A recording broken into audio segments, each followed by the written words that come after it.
Dibanggakan setinggi langit oleh Vladimir Putin sebagai senjata kiamat, siapa sangka sistem rudal Rusia yang punya simbol Z terbakar dan hancur total hanya gara-gara hal sepele ini.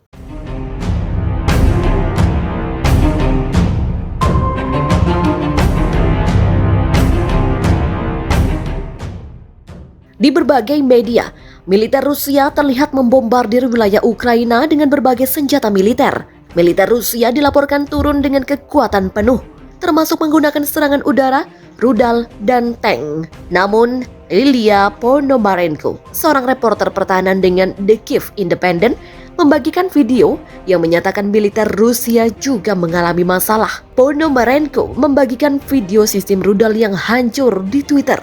Bakar! Sistem rudal Panzer S1 Rusia hancur di Ukraina.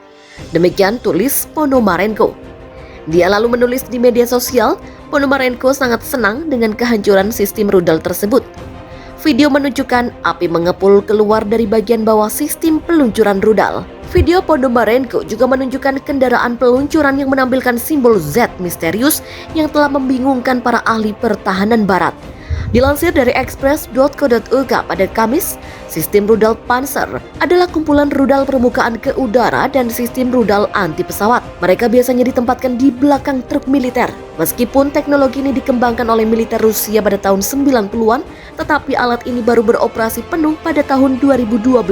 Teknologi ini juga sebelumnya digunakan di Suriah dan perang di Donbas. Saat ini, tidak diketahui di mana video S1 yang hancur difilmkan. Namun menurut situs blog pertahanan, sejumlah truk militer Rusia yang membawa sistem rudal S1 terjebak di lumpur di Ukraina Selatan pada hari Senin. Laporan menunjukkan bahwa kendaraan terjebak di dekat kota Kherson. Mereka adalah bagian dari konvoi besar yang terkena serangan udara Ukraina. Video itu muncul saat para pemimpin NATO menolak menerapkan zona larangan terbang di atas Ukraina.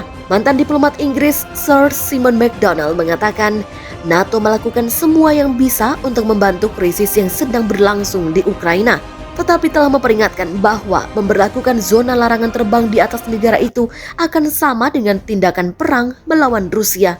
Ini adalah fakta kunci yang tidak menyenangkan dari sudut pandang Ukraina, tetapi fakta yang tak tergoyahkan.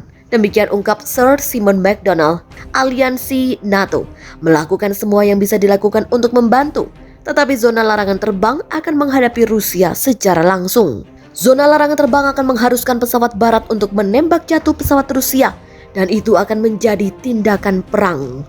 Biden bilang Rusia siap menyerang, Putin malah pamer rudal. Krisis antara Rusia dan Ukraina yang melibatkan Amerika Serikat dan Pakta Pertahanan Atlantik Utara atau NATO makin memanas. Pasukan nuklir strategis Rusia mengadakan latihan yang diawasi oleh Presiden Vladimir Putin.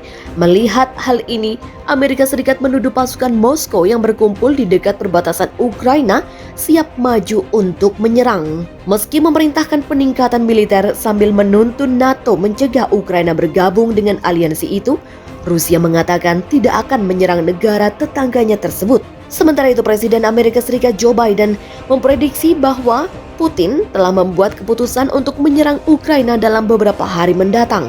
Sementara Menteri Pertahanan Amerika Serikat Lloyd Austin mengatakan bahwa latihan kekuatan nuklir Rusia memicu kekhawatiran di seluruh dunia. Presiden Biden terus memantau situasi yang berkembang di Ukraina dan terus diperbarui secara berkala tentang kejadian di lapangan oleh tim keamanan nasionalnya.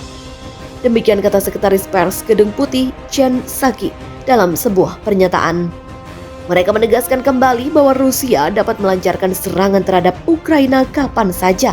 Menlu G7 juga telah meminta Rusia memilih jalur diplomasi. Sebagai langkah pertama, yakni mengharapkan Rusia untuk menerapkan pengurangan kegiatan militernya yang diumumkan di sepanjang perbatasan Ukraina. Ianya tidak melihat bukti pengurangan ini.